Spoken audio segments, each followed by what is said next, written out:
a case study of North India, the Department of Library Information Science, Panjab University, Chandigarh. He has been awarded the prestigious Commonwealth Professional Fellowship twice by the Commonwealth Secretariat Commission, London, and British Council, London, at University of East London in 2017 and in 2012. He has been decorated with many awards, including Shivnath Rai Kohli Mid-Career Best Scientist Award 2021 for Social Sciences by Punjab University, Chandigarh. University Librarian of the Year Award 2021 presented by the Madhya Pradesh Librarian Association (MPLA) in recognition of his contribution towards PU and LIS profession. He has published a total of 35 research papers in the peer-reviewed index journals, authored one book, chapters in edited books 8. Dr. Neeraj is having 42 Scopus citations, H index 4, Google citation 292, H index 9, I10 index 9. He has been invited as a speaker, resource person in many FTP, orientation courses, refresher courses, seminar, workshops, etc., organized by many universities, IITs, IISERs, NITs, NITTR, private universities, colleges, etc., all over India, and delivered more than 350 lectures, online and offline. He visited some of the best libraries in and around UK, Oxford, Cambridge, UCL, LC, etc. during Commonwealth Fellowship, Professional Fellowship in 2017 and 2012. He also visited University of California Library, USA in 2015 to see the best practices implemented in various libraries. So I think he's proficient enough, qualified enough to tell you what was his experience during his Commonwealth Fellowship and what he has seen, what are the best practices. But today, in addition to that, we have asked him to deliver a lecture on enhancing research visibility in academic research. Normally what happens is you do something, but you are not visible. You do something, but people don't count you as a prolific author. How to become more, you can say, cited one, and how to become more prolific. I think Dr. Neeraj will just throw light on it, and you all will be benefited out of it. With these words, I invite Dr. Neeraj to address our audience. Let me tell you, Neeraj, our audience is pan-India. That is right from Kashmir to Kerala. You will find people from every part of the country, even from Haryana, from Chandigarh, your Kashmir, Kerala, Maharashtra, Karnataka, Northeast. You have participants from everywhere. So just you can finish your lecture and then you can interact with them. Over to you, Dr. Neeraj. Thank you very much, sir. A very good morning to all of you. And before I will start my lecture, I would like to thank Professor Masoom Raja, sir, for giving me this opportunity to interact with all the library science professionals. And once again, very good morning to all of you. So as sir has rightly said, that it is not only about publishing research, but at the same time, it is a duty of library professional, I can say, that we have to educate our research scholar and faculty member that how they can enhance the visibility of academic research. Because one thing which is very, very sure in academics is we are at the era of publish or perish. Means we have to continuously publish our research, whatever benefit you want to take in the academics. So now the faculty member, they are more into teaching and research, but they are not aware about what type of tools available and what are the correct method through which they can enhance the research visibility. Since 2019, there is a very prestigious study which is conducted by Stanford scientists, where they are ranking top 2% scientists in this world. I think in the library science profession, we are always talking about how we can measure the impact of scientific research, how to enhance the visibility of academic research. But after this study got published, now the researchers, senior professor, academicians, now they are taking these aspects on very serious note. Now they would like to interact with you where you can educate them about various metrics available. They can interact with you where you can tell them that, sir, you have published very good research, but these are the tools which are now very, very important through which you can enhance the visibility. Because if you read the methodology part of the Stanford list of top 2% scientists, whatever metrics they have used, it all belongs to scientometrics. And we all know what is scientometrics is. It's basically use of research metrics in terms of measuring the quantitative aspect of academic research.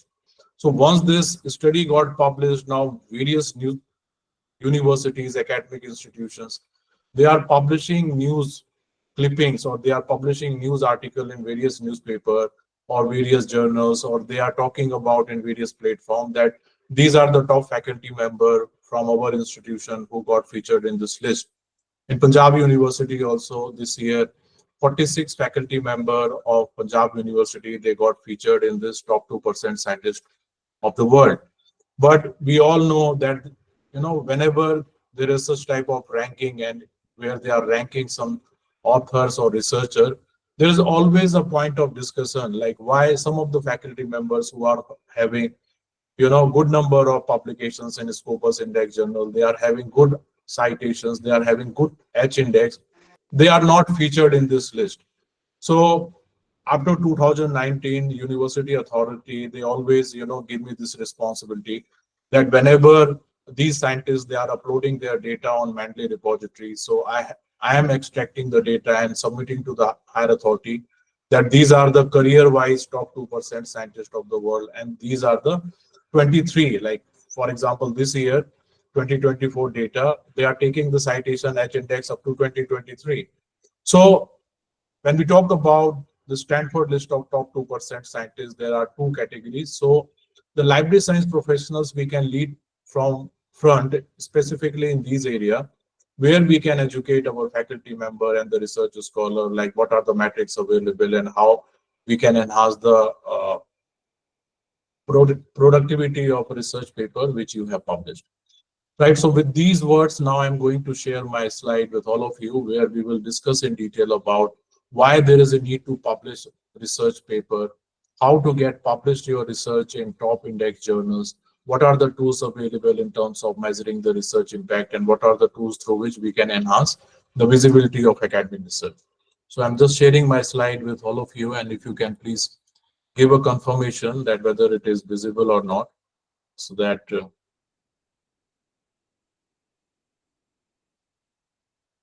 I hope PPT is coming in full screen. Yes, Sir, sir. visible. Thank you. Thank you. Please mute your mic. Yes, thank you. So the topic is enhancing research visibility in academic research, and we all know why there is a need to publish research. One thing which is very, very sure about research is it needs to be disseminated. That is why research scholar and faculty member, what they are doing, whenever they are doing research or whatever research they are doing, they are putting their best efforts so that they can publish their research finding in the scientific journals. And why there is a need to publish research paper in scientific journals, because as soon as you publish your research paper in these scientific journals, it get disseminated. So while publishing your research paper, you are making scientific community aware about new knowledge in their field, and it helps to advance knowledge and its application. And publications, they are also regarded as an intellectual asset that enables author to gain recognition as an expert in that particular area, not only at the national level, but also international level. And what is academic research? Basically, academic research is a systematic investigation of a problem or situation in which the purpose is to identify a fact or idea that will help solve the problem or deal with the situation. So this is one of the major objectives while we are doing research. And you will be surprised to know that these two journals are considered as a pioneer journal which got published in the year 1665. So publishing your academic research, publishing your scientific research is not a new phenomenon. And researchers, scientists, scholars, they are publishing their research since 1665. And as a library science professional, we all know that there is only one source in this world from where you can get the information, specifically the complete bibliographical information of the various journals published by different institutions, publishers, professional bodies across the world. And the name of the source is Ulrich International Periodical Directory.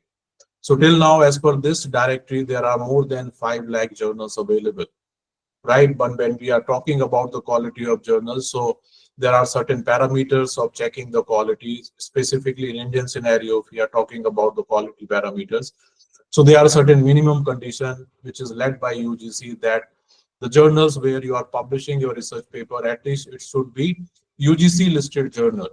And there are second category where you can publish your research which are indexed by Scopus or Web of Science. So these are the quality parameters.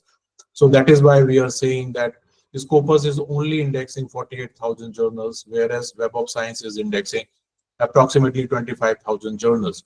So here quality is a major issue because quality is reflected through the composition of editorial board member, how rigorous peer review system you are following, what type of content you are publishing in these journals. So what I'm trying to say is publishing research is very, very important. And one of the objectives behind publishing your research is whatever research you are doing, whatever scientific research you are doing, you have to communicate, you have to disseminate your research finding to the academic community.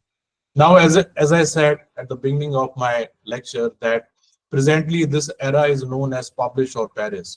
So basically, it is a race amongst the academicians to get more and more publication to their credit. And why we need research paper? We need research paper for each and every aspect. Like for example, whenever you are applying for any faculty position, any scientific position, or any academic position, so apart from your educational qualification, one of the important parameter is how quality research paper you have published. So you need research paper to get the selection in academic or research institution. And once we got selected as an assistant professor or scientist in any academic institution or research institution, then also we need research paper to get our promotion in due course of time.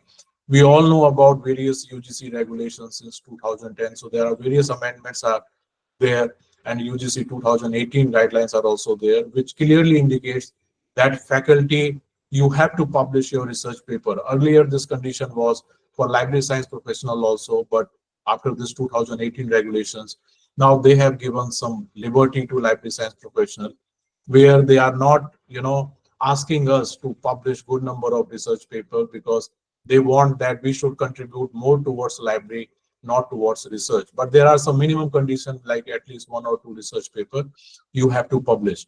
But what I personally feel is you never go by the minimum conditions. It is fine that we need 2 or 3 research paper, but when you appear for your career advancement scheme and when you face the interview board, there also, if you have a good publication, so it always make very good impression in front of your vice chancellor, in front of subject expert and the selection committee, that apart from your professional job, you are also doing the academic work. You are also publishing good number of research paper.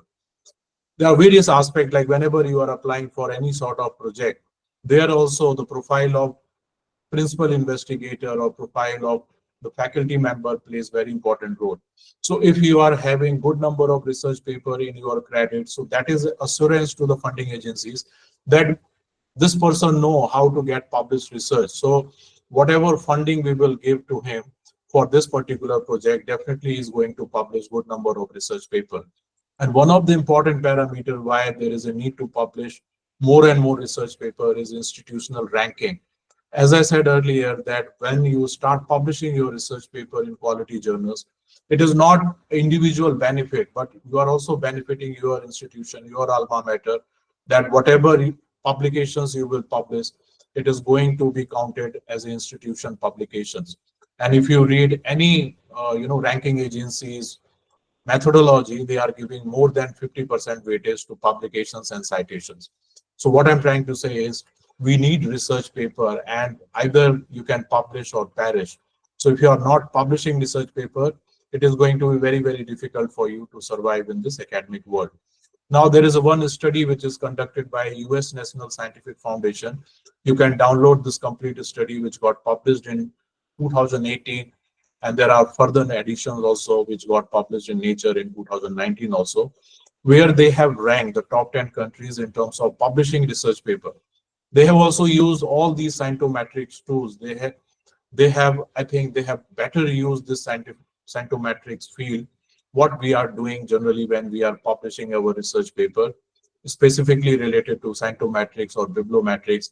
And this is my personal observation that I think most of the library science professionals, we are doing the repetitive work when it comes to scientometric and bibliometric.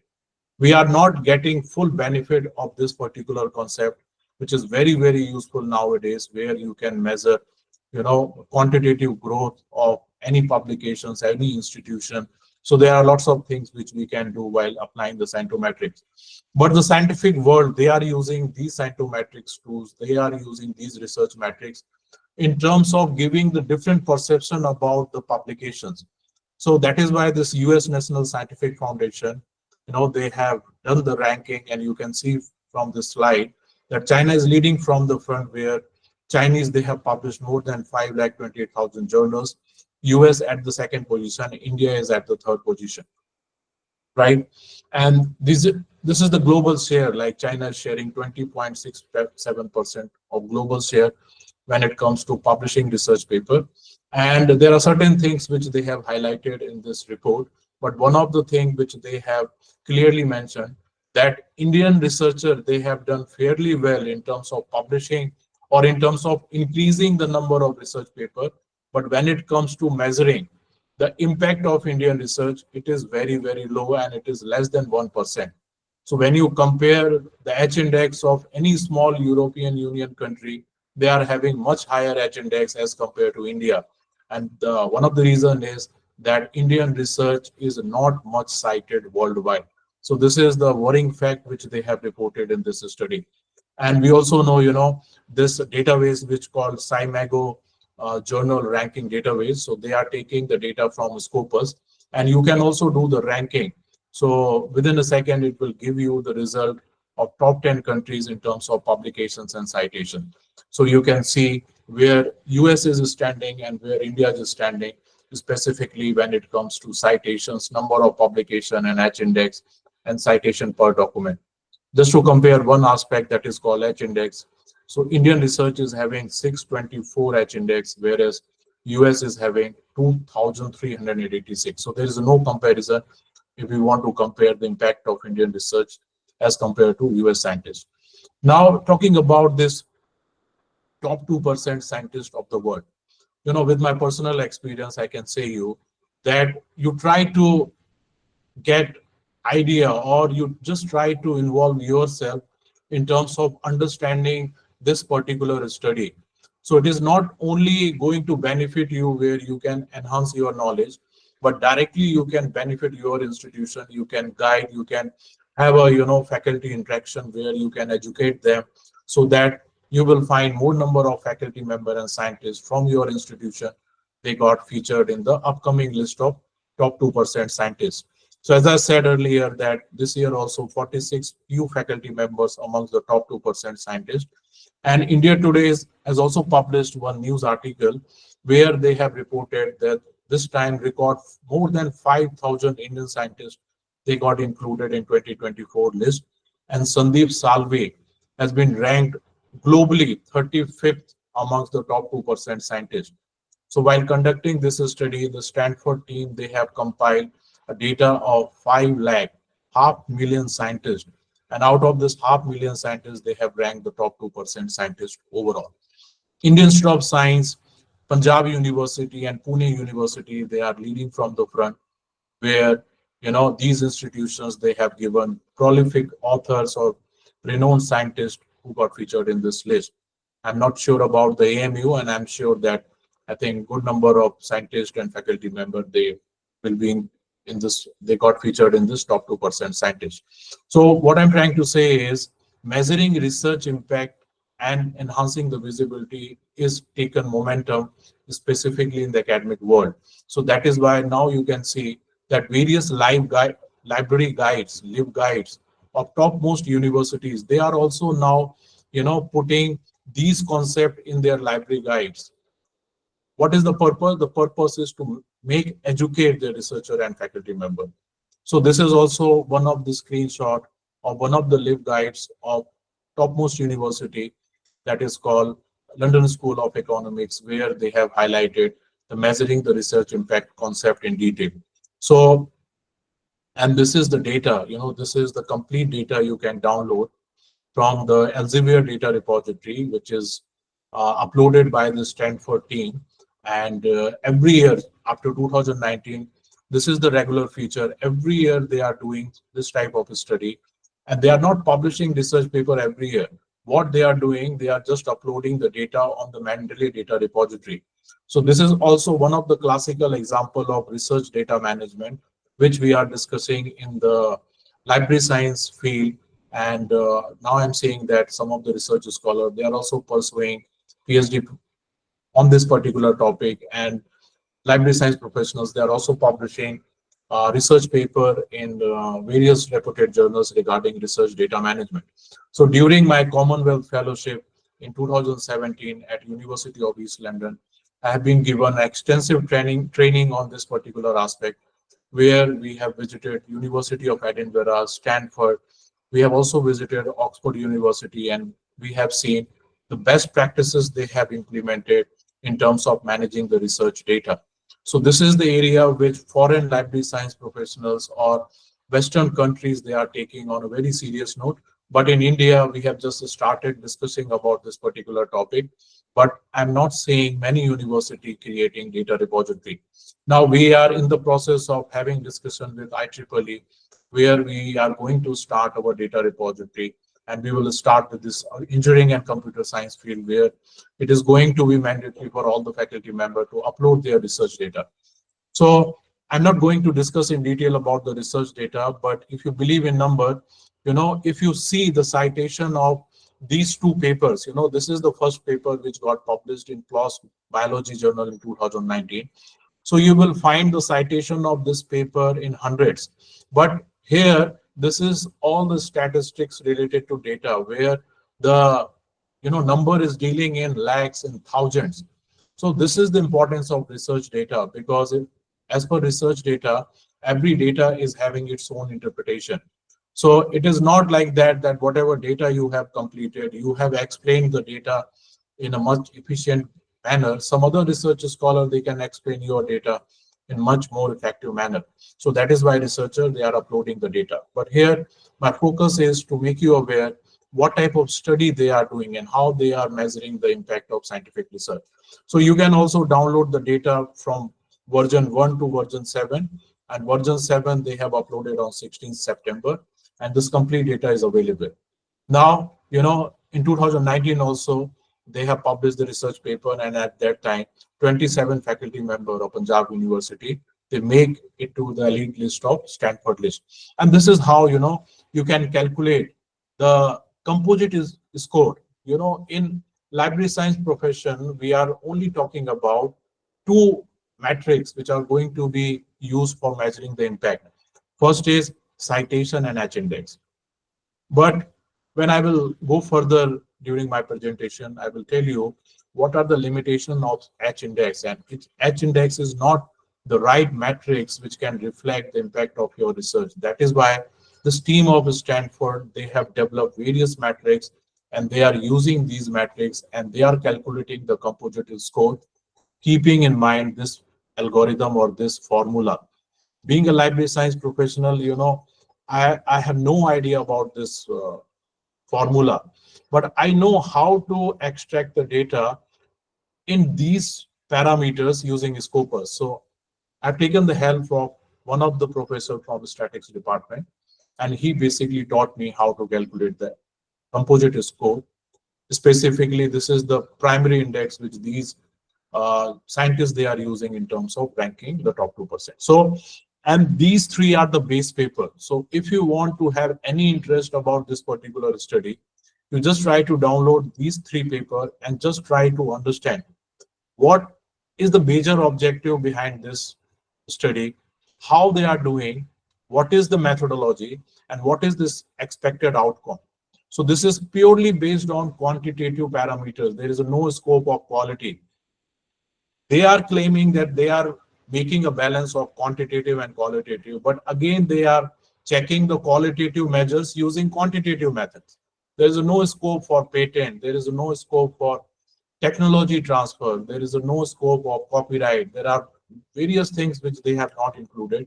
They are only dealing in numbers, and it is all about the number game. Now, as soon as this study got published, so again, some of the senior professors from Panjab University, they contacted me, Neeraj, how it is possible that we are publishing, approximately 70 or 80 papers per year, and we are having a research publications which are indexed in Scopus, which is in thousands. One faculty member is having more than 3,000 research publications. He is having more than 10,000 citation and very good H index. But his name is not there in this Stanford list. So authority again asked me, or I can say they have given me the responsibility that again, Neeraj, you do the study, and whatever support you need from Punjab University, we are going to support you. So again, I have done the complete and detailed study, and then I have calculated one of the faculty member composite score. I have uploaded the complete data on this my Google Drive, and this is the principal author, or I can say the lead author of this study, who belongs to Stanford University. And this is the email I have sent on 26 September. So I've just congratulated the team in terms of bringing out this prestigious study every year. But I have asked certain questions. Still, I am waiting for the reply.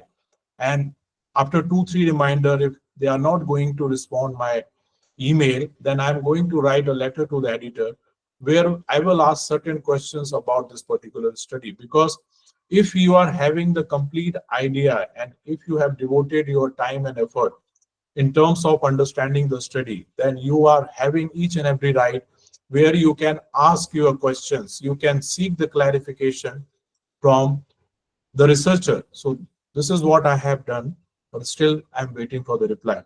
So as per my calculation, this professor is having very good composite score, and according to me, his name must be there in this list, but they have not included his name in the top 2% scientists. So let's wait what they are going to reply to my email.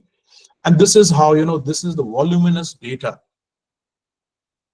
If you will download this data first time, it will be completely out of your mind, like what type of study they are doing. But when you sit down and when you will give your time, your effort, then slowly and slowly you will come to know that, okay, this is how they have done the calculation. And these all are the metrics which they have used. And they have also clearly mentioned that we have used this bibliometric indicators in terms of doing this particular study. So these all are fields which belongs to library and information science. But instead of using these fields by the library science professional, some senior professors from scientometrics, they are using the scientometrics and they are doing the study.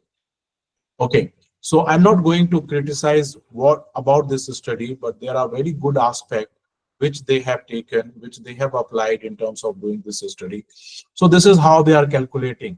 What is the first year of publication of the author? What is the last year of publication? What is the most recent publication? What is the total citation of all your paper from 1996 or first year of publication up to 2023? What is your H index up to 2023? What is your HM index? What is the number of single authored paper, last authored paper? What is the total citation? Again, you have to calculate the H index according to different year, according to the authorship position, and then they calculate the composite score. They are also taking what are the number of distinct paper. Now, again, it is very, very important to understand what is the meaning of distinct paper. What is the impact of your research in your field? What is the impact of your research in overall field? So number of distinct paper, number of retraction of your paper, what is the retraction of your paper? Suppose as a research scholar, I have published my research paper in Decimal Journal of Library Information Science. I'm just giving you one example. And after publishing my research, someone has made a complaint that in my research, there is a case of research misconduct. So whenever you are writing a complaint to the editor, so they constitute their committee, or already there is a research ethics committee, specifically all the good journals who are following the COPE guidelines, they are following this practice. So they will constitute the committee or they will refer this complaint to the committee. And if committee found you guilty in any type of research misconduct, then they will remove your paper from the journal. This is called retraction of paper. So suppose if I'm having very good number of publications, citation, H index, everything I'm having, but I am having 2 retracted paper, then definitely they are going to eliminate your name in this list. So they have also given the formula, like they have given the formula how to calculate. Just a second. So here, here you will find the code. So this is the code which you have to copy, and you have to learn about the Python, and then you have to run this script. So there is a one database which is called Crossref. So Crossref will give you the list of retracted paper. So then you can sort these paper according to author wise, you can according to institution wise, according to country wise. So the similar thing they have also applied, and they are also doing this thing. So I have also run this script, and this is how you can get the data about number of retracted paper. And here they will give you all sort of details, number of co-authors, why they have retracted your paper. They will certainly give the reason, number of volume number, issue number when you have published, and the date when they have removed your paper from their journal. I hope I'm audible to all of you. I'm not sure about this. Yes, sir. Yes, sir. Yes, sir. Yes, sir. Yes, sir. Yes, sir. Okay, thank you. Right. So this is the overall picture about measuring the impact of scientific research. And measuring of scientific research is totally dependent upon how much effort you are putting in terms of making your research visible. Before discussing about the research metrics, and I'm sure that this is not the first time when you are hearing from me about these research metrics. We are already knowing about these research metrics. We are doing scientometric study, we are doing bibliometric study, but sometimes it is very, very difficult for us to differentiate between what is the exact meaning, what is the exact difference between scientometrics, bibliometrics, webometrics, informatics, librametrics. There are different terms we are using. But if you want to use these scientometrics and bibliometrics, there is a one journal of Springer. The name of the journal is Scientometrics, where they are only publishing research paper on this particular area. If you will read the article published in these journals, this journal, then only you will come to know what are the recent trends. It is not only about calculating, doing the scientometric study of journal of documentation, doing scientometric research, measuring the impact of research output of AMU as a university or Panjab University. These all are called repetitive work. That is why most of the journals, they have decided that they are not going to publish scientometric paper because it's a repetitive work. But in my discussion, I will try to discuss some of the important area which we can use, right? So these are research metrics, and we all know why we are doing scientometric study. It is basically used to measure understand, or you can understand the trends of research in any specific discipline or any specific area. Measure to monitor, you can keep the monitor, monitor is all about the growth.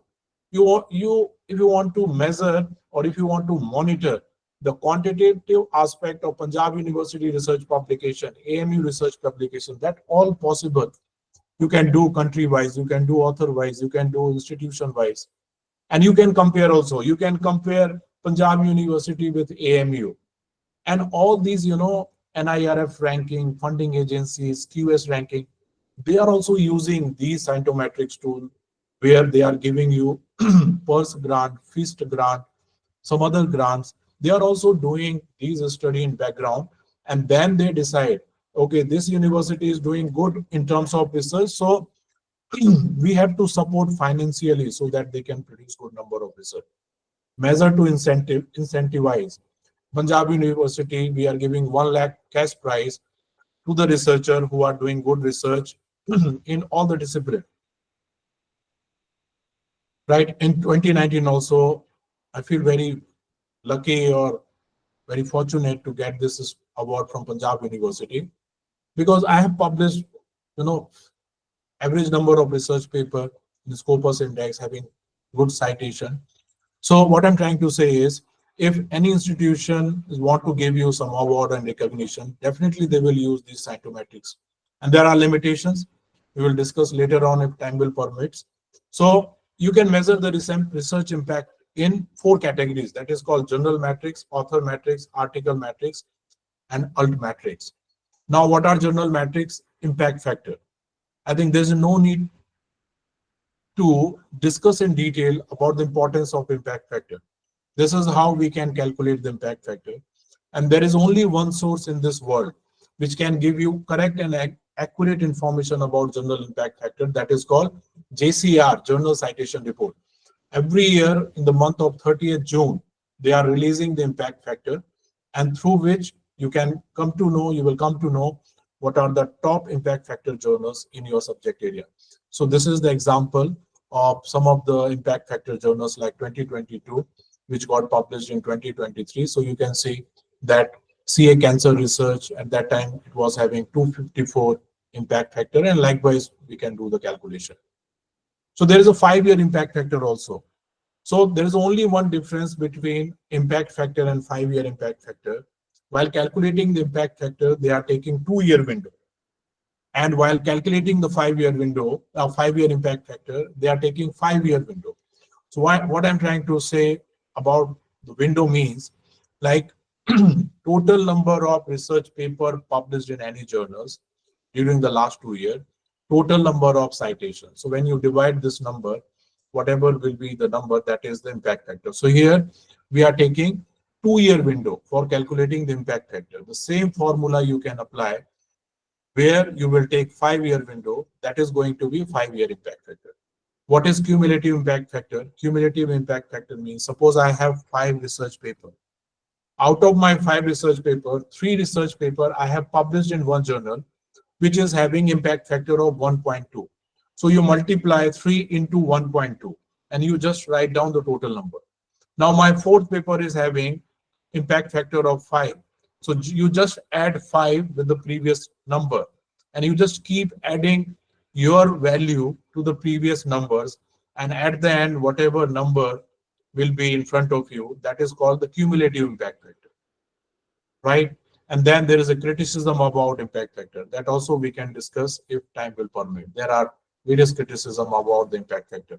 The only thing which I'm going to highlight is, while calculating the impact factor, they are only taking into consideration research paper. Suppose I have published conference proceedings. Suppose I have published letter to the editor. Suppose I have published commentary. Suppose I have published anything which is not comes under the category of research paper, and all my other publications are having good citations. So while calculating the impact factor, they are not going to take any of my research paper or any of my scholarly communication which does not fall under the category of research paper. So this is one of the drawback. And just to come away with this drawback, Scopus has developed a journal metric that is called Cite Score. So they are taking into consideration each and everything which you have published in Scopus index journals or conference proceeding.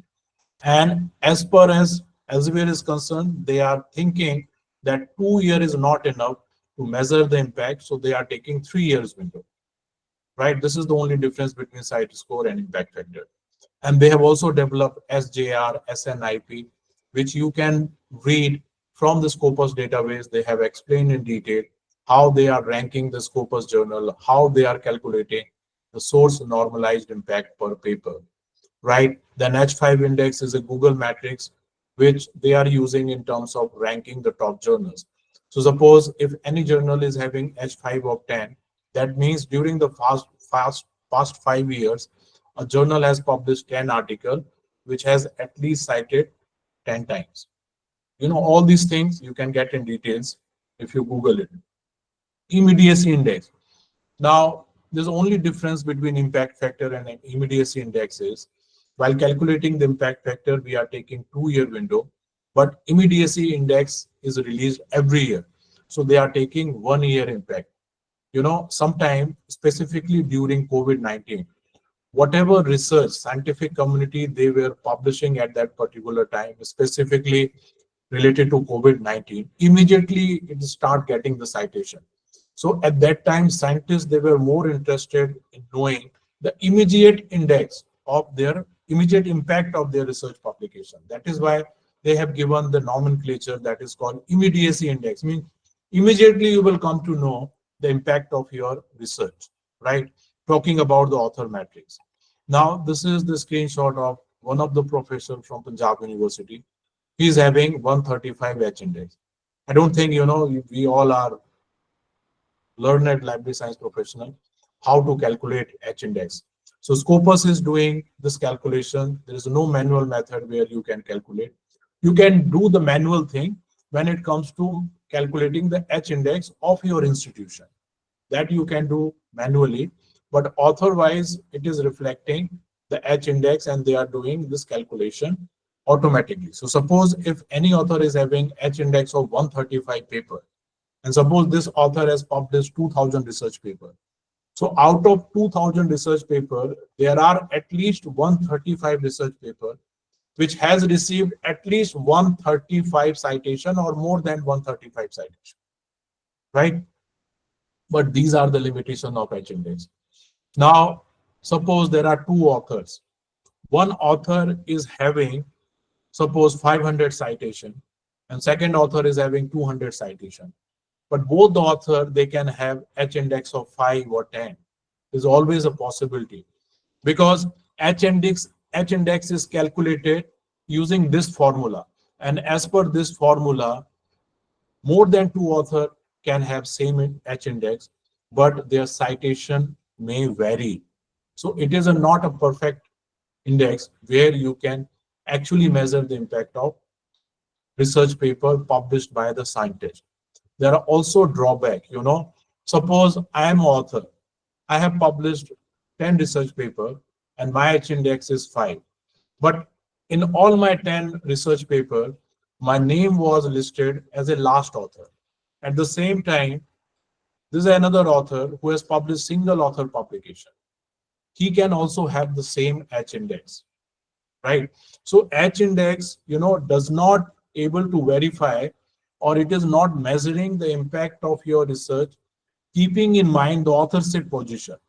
If I am publishing all my paper as a single author, with that is having more impact as compared to some other people who is publishing research paper, equal number of research paper, where he is third author or fourth author. So you can't differentiate the authorship position using H index. There are some other disadvantages also. Suppose, if 3 of my paper is having the minimum citation, like my 5th paper is having 5 times citation, my 4th paper is having 5 times citation, and my 3rd paper is having 5 times citation. So if my 3 paper is having similar citation, how you are going to rank paper? That is also one drawback. And what about the other papers which we are not taking into consideration after calculating the H index? Suppose my H index is 135. That means all my 120 paper, 100 paper, 90 paper, they are having no value, specifically when I'm calculating the H index. The only value or up to 125 citation, the author is getting the credit because this is based on the H index. But what about those papers which are having 124 citation, 123 citation? So H index is not giving value to these publications, and there are various drawbacks. So just to eliminate, or just to come away with these drawbacks, there is a concept of HM index, and it is very, very important to understand how this HM index is calculated. This is one screenshot where I have tried to explain you how they are calculating the H index. So how they are calculating HM index, it is totally based upon the number of authors your paper. Suppose I have 2 paper and I'm having 2 author publication for my 2 paper. So you just divide 1 by 2. So the number will be 0.5. So you just suppose I am having one paper which is having 16 citation and there are 2 authors. So you just multiply 0.5 with 1. It will come 0.5. Now my second paper is having 2 authors. So again you calculate 0.5, because how this 0.5 came? 1 divided by 2. 1 divided by 3. In that case, it will come 0.33. So what you have to do is you list your publications according to decreasing number of citation, means you list down the highly cited paper at the top, and then you arrange your paper and write down the number of co-authors, and then just do multiplication, and addition. Wherever you will find the number where your citation and H index, sorry, the citation and H index, they are matching. So in this case, 3 is the citation and 3 here, 3 is HM index. So this author is having HM index, right? So it will take little bit time to understand the calculation, but it is not very much difficult. I'm just giving you an idea, right? So if you are having any interest in terms of knowing HM index, you can Google it and you can just try to understand. And once you will be able to calculate the HM index, then only you can calculate the composite index, which has been used by Stanford University scientists in terms of ranking the authors. So this is the value of, this is the importance of HM index. Then I-10 index, you can create your profile. G index, again, this is a very advanced index. And as per the literature, which I have read, G index has been used in terms of predicting the Nobel laureates. So this is the ultimate index in terms of measuring the impact of your research. So this is the formula which you can apply. Again, I have to discuss within the time constraint. So only 25 or 30 minutes are left with me. So I'm not going to discuss about the calculation part, but you can always explore about this index. Now, article matrix, this is one of the very important article matrix, which is called field weighted citation impact. This is not the manual calculation. Scopus will calculate FWCI of each and every article which you are publishing. So suppose if you have published any article in Scopus Index Journal, go to Scopus and try to see what is the meaning of FWCI. So as per the Scopus, if any paper is having more than one FWCI, that means your paper is doing fairly well as compared to other papers published by research scholar from different part of country. Let me make it more simpler to you. Like suppose I have published my research paper on use of AI in academic research. Now that is having 100 citation. Now, other than me, there are many research scholars from US, Germany, Israel, some other countries. They are also doing research. So now they are comparing your research with other researcher at world level. And if, as per their calculation, if your paper is having more than one FWCI, that means you are doing very good research. Your research is making good impact as compared to other researcher, as compared to other research which has been published by some other researcher from topmost university. So this is the basic purpose behind this FWCI. They just want to monitor, they just want to see what is the impact of your research and whether it is competing with the world average or not. And you can give you can educate your faculty member also about this thing. Ultimatrix, we all know, it is basically the impact of your research on social media. Earlier, when this concept was introduced, I think mostly academic community has rejected this concept because at that time social media was not powerful tool. Now we can't ignore social media from our life, whether it is personal or professional. So now the scientific community, academic community, they are giving importance to the Ultimatrix. And there's one website that is called Dimension. So it's a publicly accessible website. You go there, you enter your name or article name.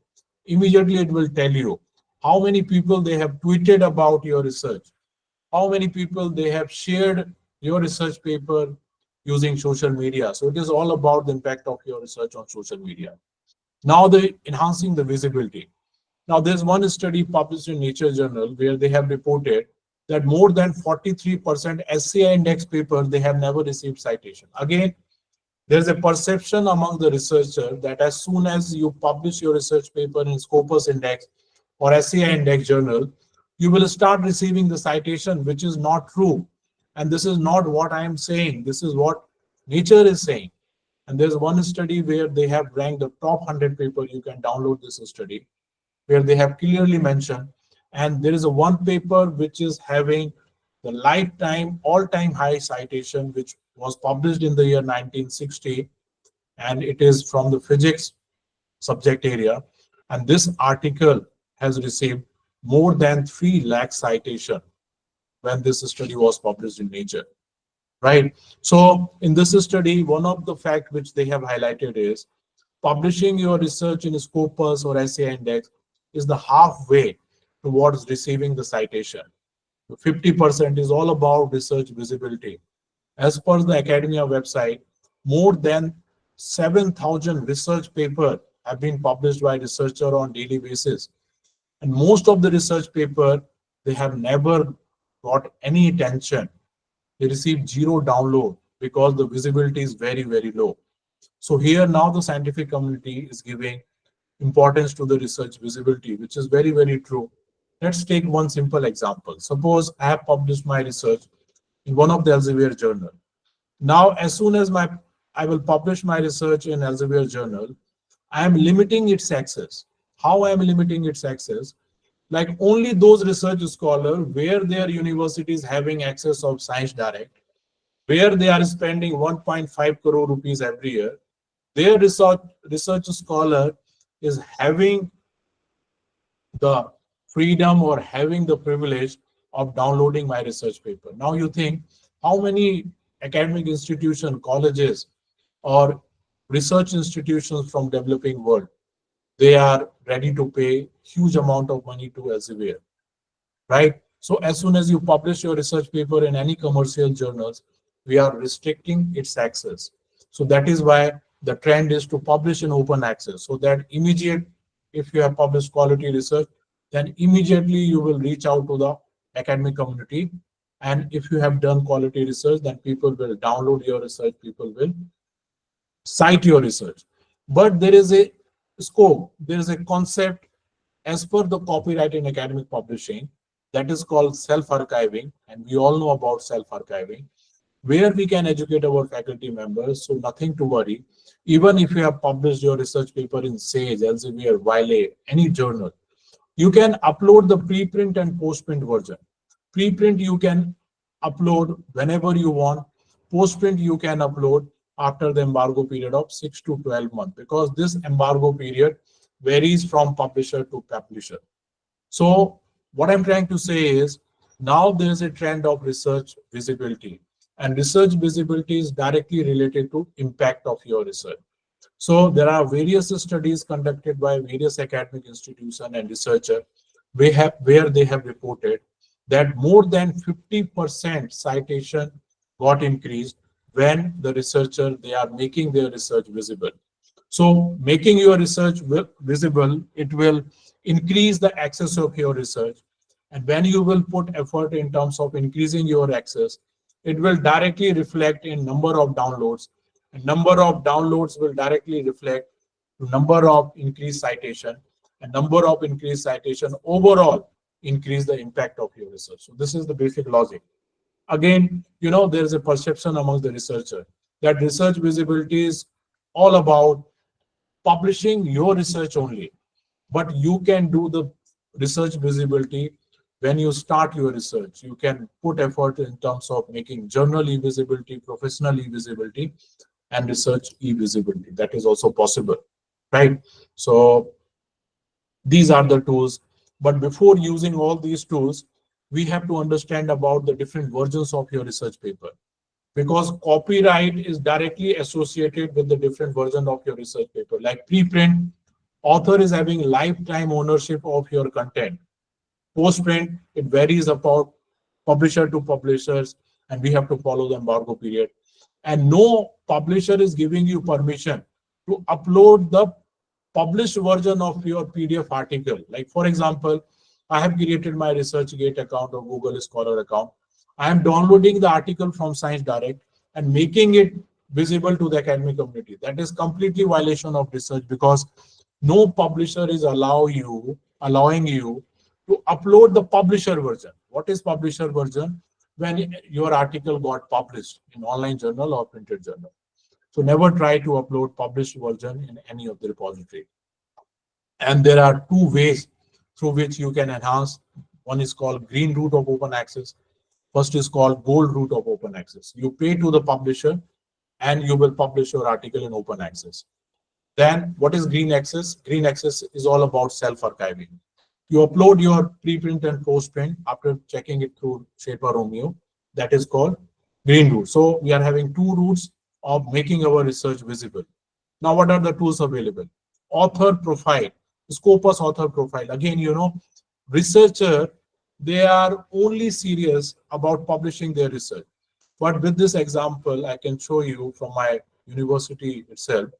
The Professor Anil Kumar from pharmacy department, he's having 4 Scopus profile. This was the earlier case. Now we have merged into one.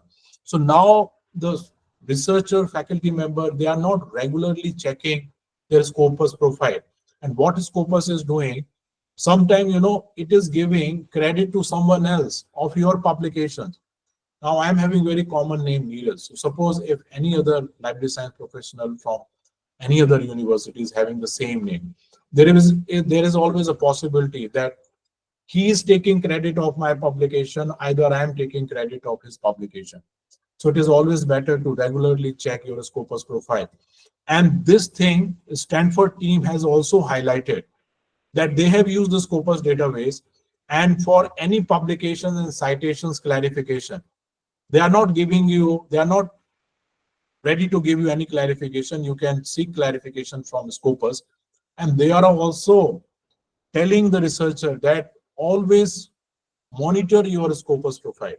And one way through which you can monitor your Scopus profile is create your ORC ID and link your ORC ID with the Scopus ID. When you are updating your ORC ID, then it is a clear reflection that Scopus will always reflect the correct publication and citation thing. So you can create your ORC ID profile.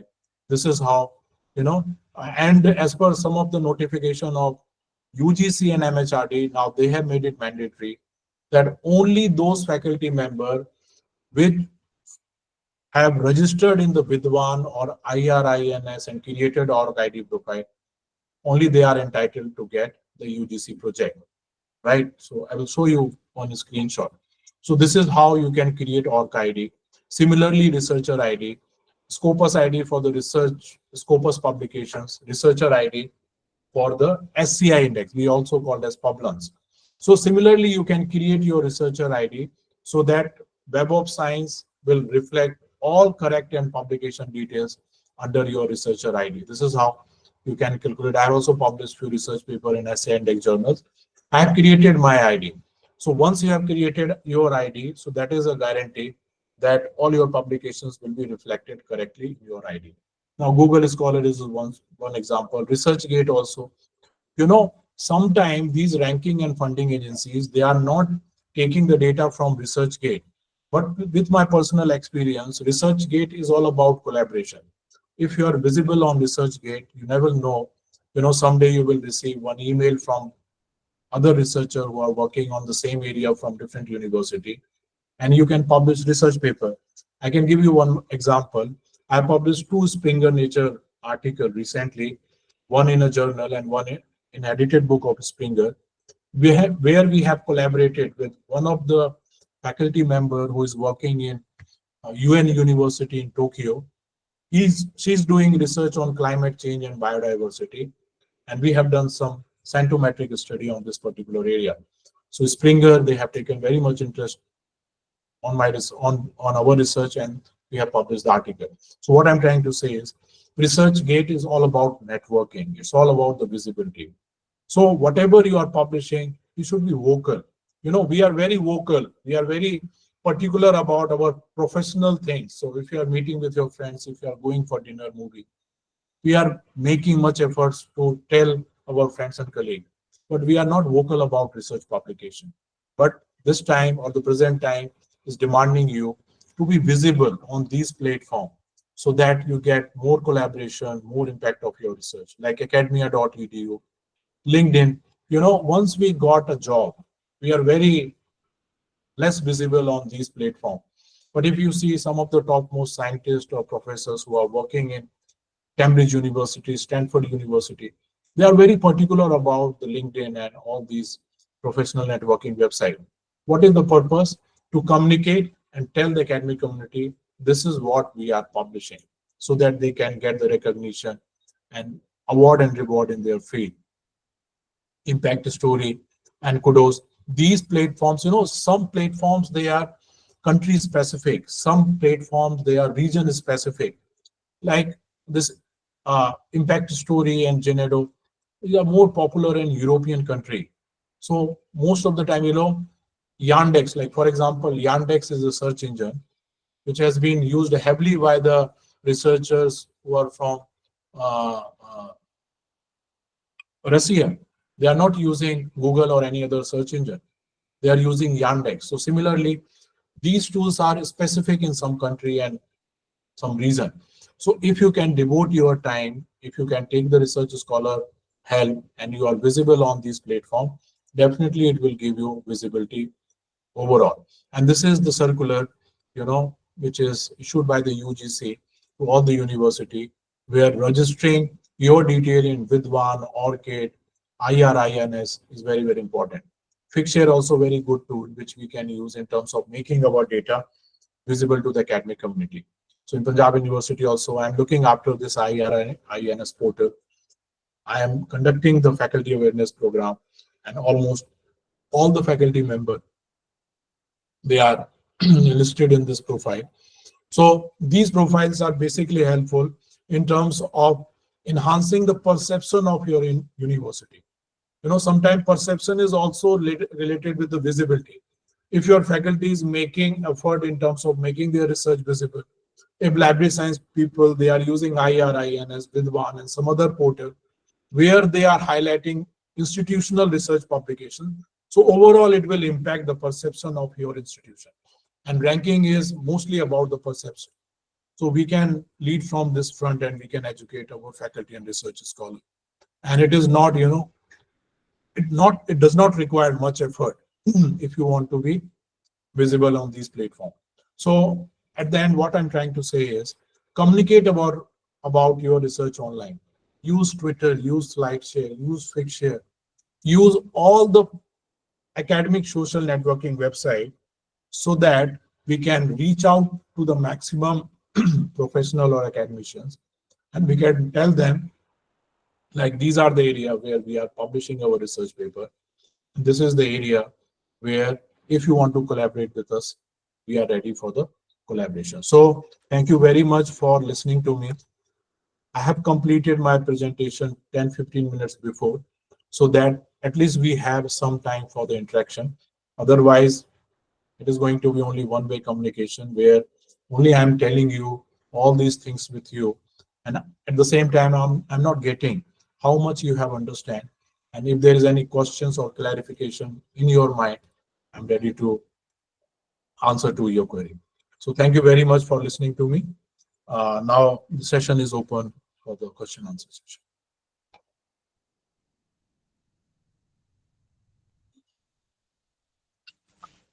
Thank you, sir. This is Kohila. Will you please explain the HM index once again, sir? You want to know about the HM index? Yes, sir. Now, first tell me, have you understand completely the limitation of H index? Yes, sir. So tell me, what are the limitation of H index? One limitation, you just tell me.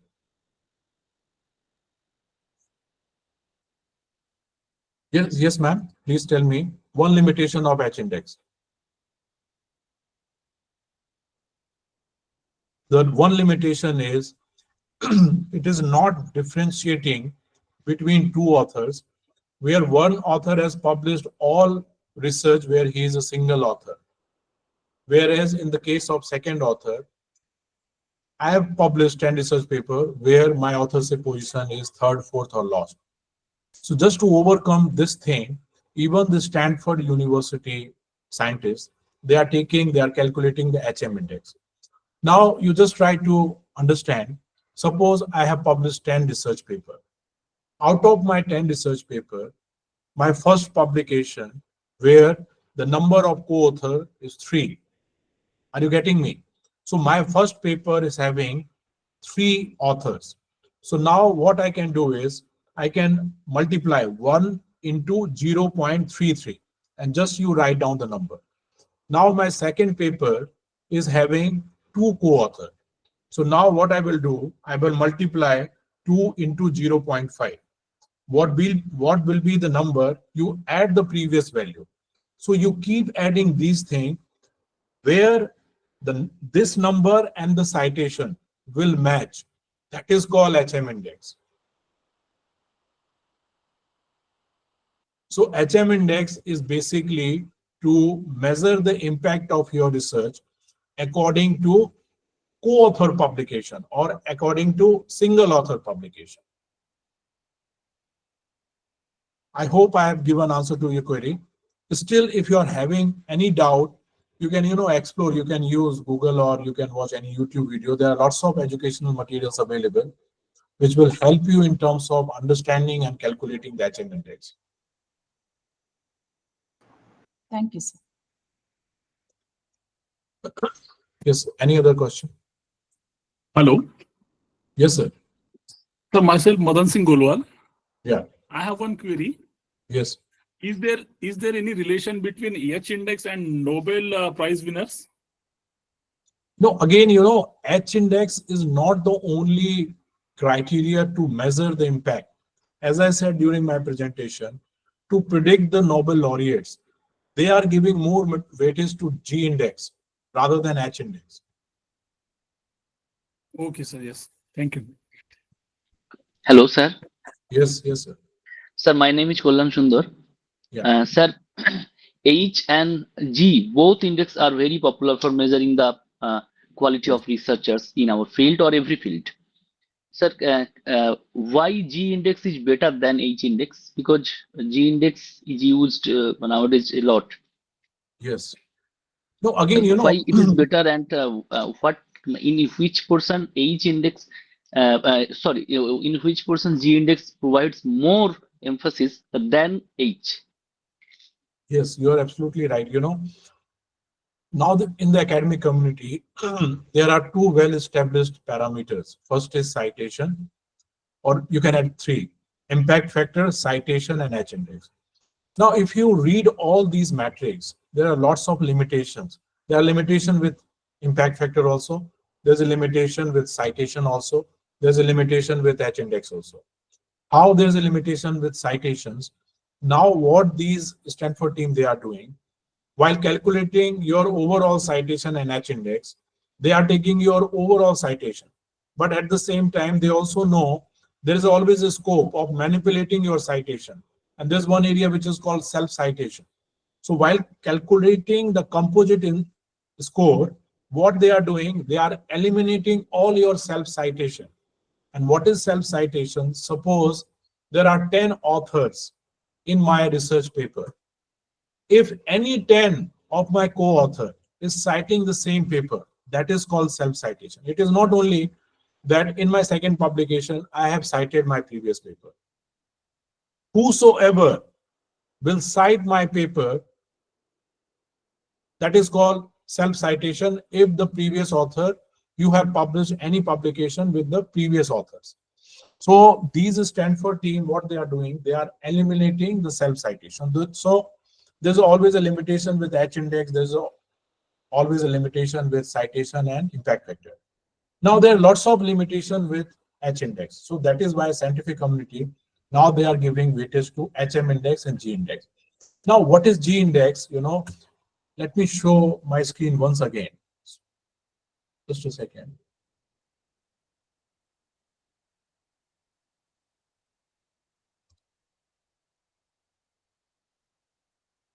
Let me show you how we are calculating the G index.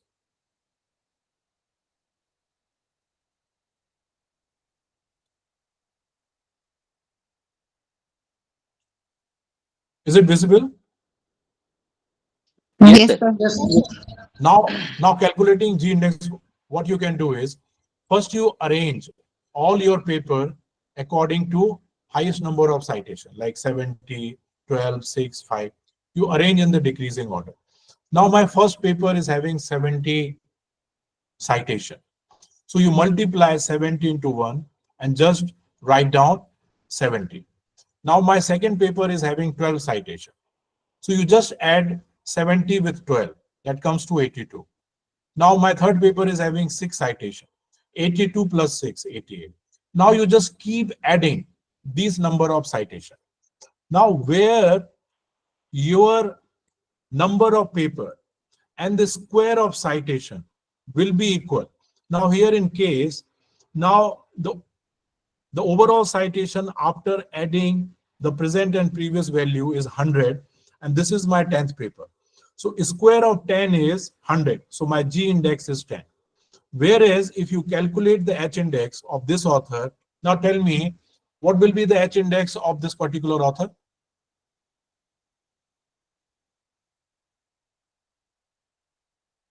You just tell Sir, me. 5. 5. 4. Now again, this author is having 5 H index, but this author is having G10 index. At the same time, you just write down, if instead of 70, if I was having citation of only 15, instead of 12, I am having citation 6, and instead of 6, I am having citation, suppose 5, and fourth paper is having citation 5 and 5. In that case also, I will have the same H index. So H index is not properly reflecting the impact of your research. So that is why scientific community, they are giving more weightage to HM index and G index. So while calculating the G index, you are also taking the benefit of all those paper which H index has eliminated. Now for H index, there is no value of my 6th paper which is having 4 citation. It is having no value of my 7th paper which is having 4 citation. But while calculating the H index, you can get the overall picture or overall impact of your research paper in terms of citation, and then you can calculate the G index. So this is how you can calculate the G index. Thank you, sir. Thank you. Yes, any other query? No, it's a very interesting area. No, sir. No. And the only, I can say my suggestion to all the library science professional is, the faculty, they are not having much time in terms of understanding about all these things, all these areas. So what we can do is, we can educate. First, you educate yourself. Try to involve, to read as much as article as possible so that you will have the sound understanding. And then you communicate with the faculty member. Then you tell, sir, you are having 3 different Scopus profile.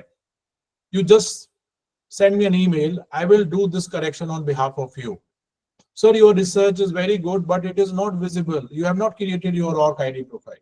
Your research is not listed in with one. And these are the reasons why you are not featured in this list. So what they will do, definitely they will put efforts so that they will be featured in the upcoming ranking or similar type of ranking if scientific community they are doing. Right? Sir, Yes. good morning, sir. Good Yeah. morning, sir. I am Dr. Victor from Tamil Nadu.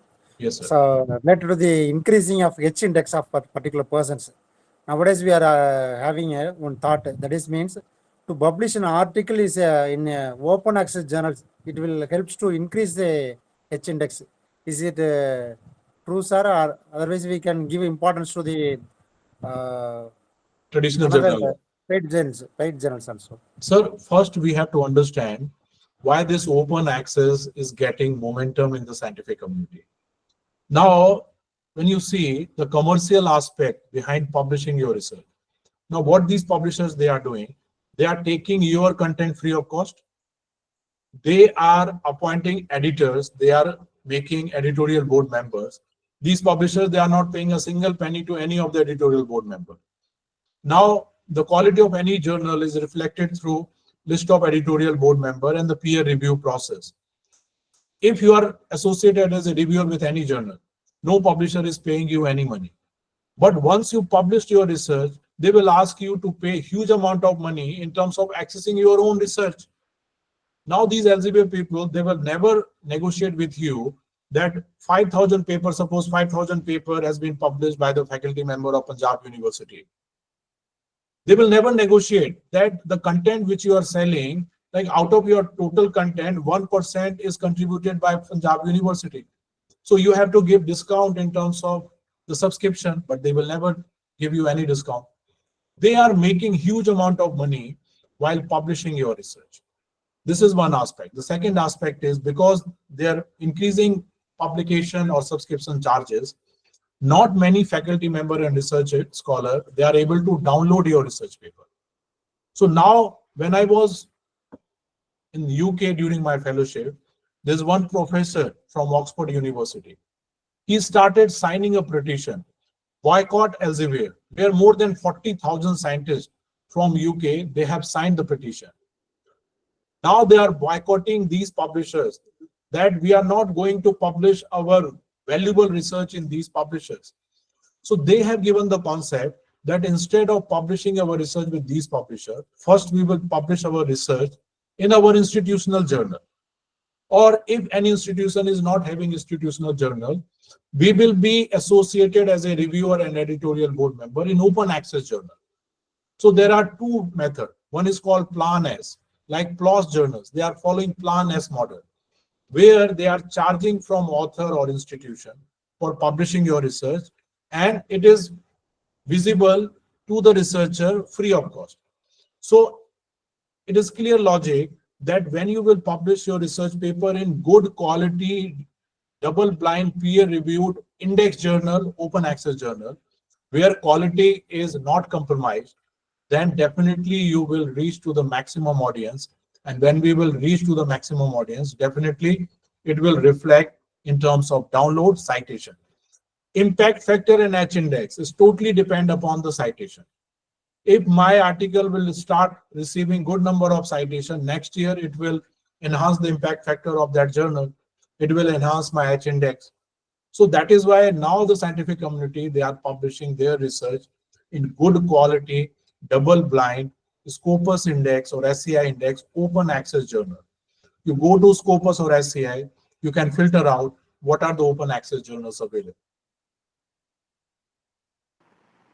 Thank you, sir. Thank you. Sir, here from Vijay, from Maharashtra. Yes, Vijay. For increased research visibility, there are many ways. That is, public open access, promote social media for the research, participate various conferences, Yes. or deposit our research in repository. Yes. But that ways of research visibility is qualitative. Yes, when this Shodh Ganga started, sometime people or university, sometime, we have received some objections, like some of the PhD thesis, they are having some issues.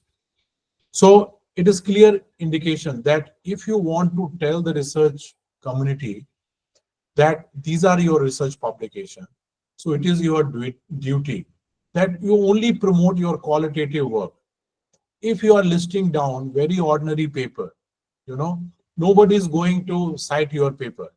And it is also indication that you are not doing good research. You are doing some ordinary research where most of your paper are published in very low quality journals. So whenever we have to make our research visibility, we have to promote only qualitative work so that the academic community, they can read your paper and they can download your paper. So yes, you are absolutely right that we have to make our research visible, and you can always start with the qualitative research publication or quality research publication. Okay, thank you, sir.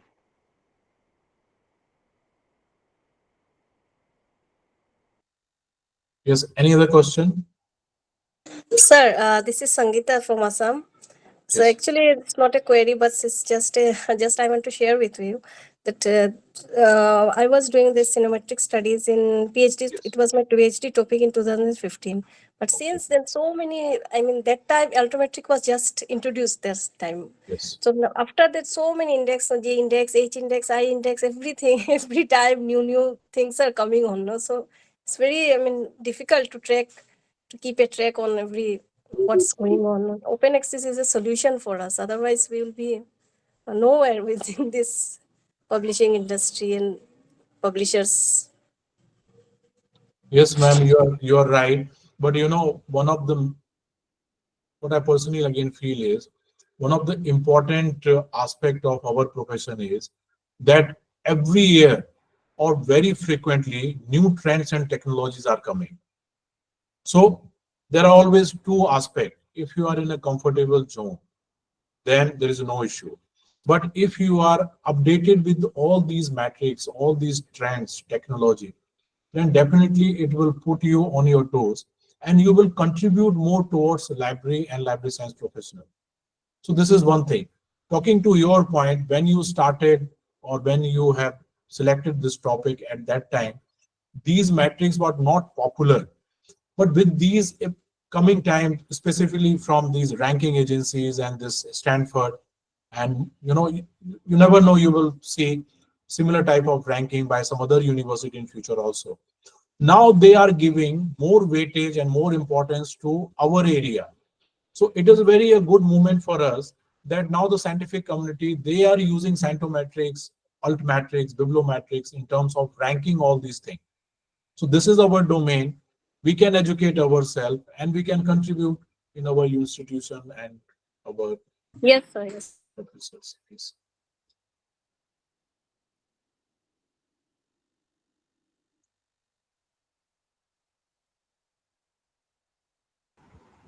I think all the queries have been answered by Dr. Neeraj, and all are satisfied.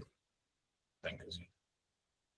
So let me thank Dr. Neeraj on behalf of the department, on behalf of HRTC, and on behalf of the audience. So, Dr. Neeraj, we are really thankful to you for sparing your valuable time Thank you, and sir. sharing your expertise with all the participants. I'm really thankful to you once again, Neeraj. Thank you. Thank you. Thank you, sir. Thank you for the opportunity.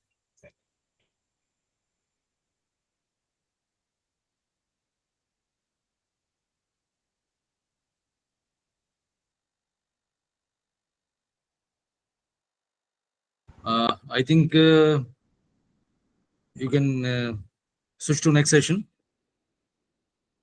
Sir, if you're listening to me, you can close the Okay, session. sir.